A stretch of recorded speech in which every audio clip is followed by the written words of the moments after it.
hapon. Narito na ang pinakahuli sa lagay na ating panahon ngayong araw ng Lunes, May 19, 2025. Narito ang ating latest satellite image kung saan kasalukuyan nga ay may minomonitor tayong low pressure area sa loob ng Philippine Area of Responsibility. Itong low pressure area na ito ay napakababang tsansa na maging isang ganap na bagyo.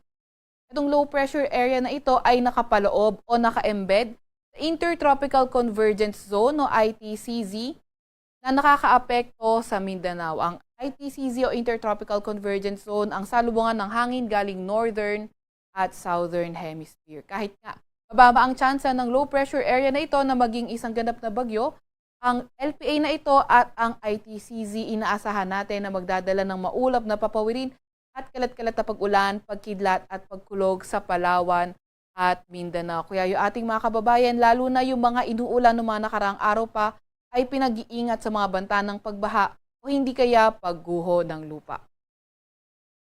Samantalang dito naman, easterlies ang nakakaapekto sa nalalabing bahagi ng ating bansa. Asahan nga din natin itong easterlies na magdadala ng maulap na papawirin at makalat-kalat na pag-ulan, pagkidlat at pagkulog sa may Eastern Samar, sa may Leyte at Southern Leyte. Para naman sa lagay ng panahon sa Metro Manila at nalalabing bahagi ng ating bansa, saan natin patuloy pa nga rin yung mainit at malinsangang panahon, umaga hanggang tanghali, pero pagdating ng hapon, doon tumataas ang mga tsansa ng mga localized thunderstorms. Yung mga kasamahan natin sa Regional Services Division, patuloy na maglalabas ng mga thunderstorm advisory, rainfall advisory o hindi kaya heavy rainfall warning kung kinakailangan. Para naman sa lagay ng ating panahon bukas, inaasahan pa nga din natin by tomorrow maulan pa rin sa Palawan.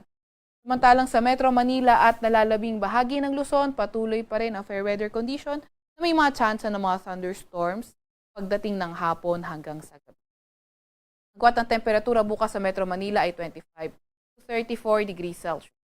25 to 34 degrees Celsius sa Maylawag, 24 to 36 degrees Celsius sa Tugigaraw, sa may Baguio ay 17 to 26 degrees Celsius, 24 to 32 degrees Celsius sa Tagaytay at 26 to 33 degrees Celsius naman sa may Legazpi. Agwat naman ng temperatura bukas sa Puerto Princesa ay 25 to 31 degrees Celsius at 26 to 32 degrees Celsius naman sa may Kalayaan Islands. Para naman sa lagay ng panahon bukas sa Visayas at Mindanao, nakita natin sa may silangang bahagi pa rin ng Visayas, posibleng maging maulan at Mindanao area bukas, posible pa nga rin magdala ng mga paulan itong Intertropical Convergence Zone. Nakita natin Mindanao and Palawan, posible pa rin paulanin ng low pressure area at ITCZ by tomorrow. Kaya muli, lagi tayo mag-antabay sa mga ilalabas na update ng Pag-asa. Para naman sa lagay ng panahon sa nalalabing bahagi ng Visayas, asahan naman natin mas maganda yung panahon at may mga tsansa pa rin ng mga thunderstorms lalo na tuwing hapon at gabi. Agwat ng temperatura bukas sa may Cebu ay 24 to 32 degrees Celsius. 27 to 32 degrees Celsius naman sa Iloilo, 26 to 31 degrees Celsius sa may Tacloban, 25 to 32 degrees Celsius sa Cagayan de Oro, 25 to 31 degrees Celsius sa may Davao at 25 to 31 degrees Celsius naman sa may Zamboanga. Para naman sa lagay ng ating karagatan, wala pa rin tayong nakataas na gale warning sa kahit na anong dagat baybayin ng ating bansa. Para sa 3-day weather outlook ng mga pangunahing syudad natin, nakikita nga natin sa Metro Manila, Baguio City at Legazpi City, pati na rin sa malaking bahagi ng Luzon, patuloy pa nga yung bahagyang maulap hanggang sa maulap na papawirin at may mga tsansa ng mga localized thunderstorm. Gayunpaman, nakikita natin sa area ng Palawan until Thursday, posible pa rin na maging maulan, kaya muli mag-antabay sa mga ilalabas na update ng Pag-asa. Agwat ang temperatura sa Metro Manila mula Wednesday to Friday ay 25 to 35 degrees Celsius. 17 to 26 degrees Celsius sa Baguio City at 25 to 33 degrees Celsius naman sa may Legazpi City.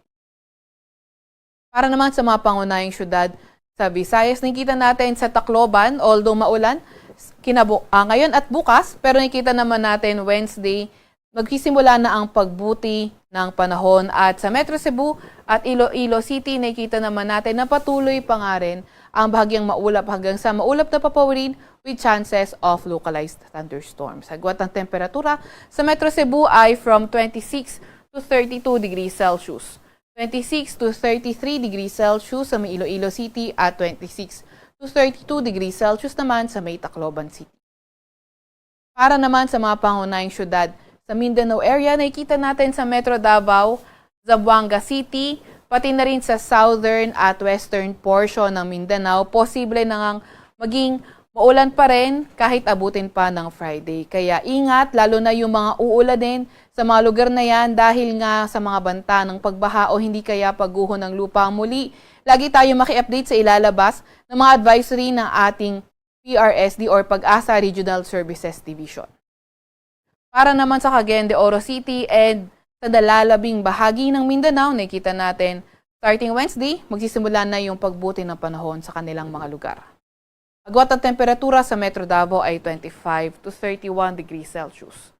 26 to 33 degrees Celsius sa may Cagayan de Oro City at 25 to 31 degrees Celsius naman sa may Zamboanga City. Sa Kalakhang, Maynila, ang araw ay lulubog ng 6:18 ng gabi at sisikat bukas ng 5:27 ng umaga. Pag magpapahuli sa update ng Pag-asa, i-follow at i-like ang aming X at Facebook account, DOST_Pag-asa. Mag-subscribe din sa aming YouTube channel, DOST-Pag-asa Weather Report. At para sa mas detalyadong impormasyon, bisitahin na aming website, pag-asa.dost.gov.ph. At yan nga muna pinakahuli sa lagay na ating panahon. Mula sa Weather Forecasting Center ng Pag-asa, Veronica C. Torres, nag-uulat.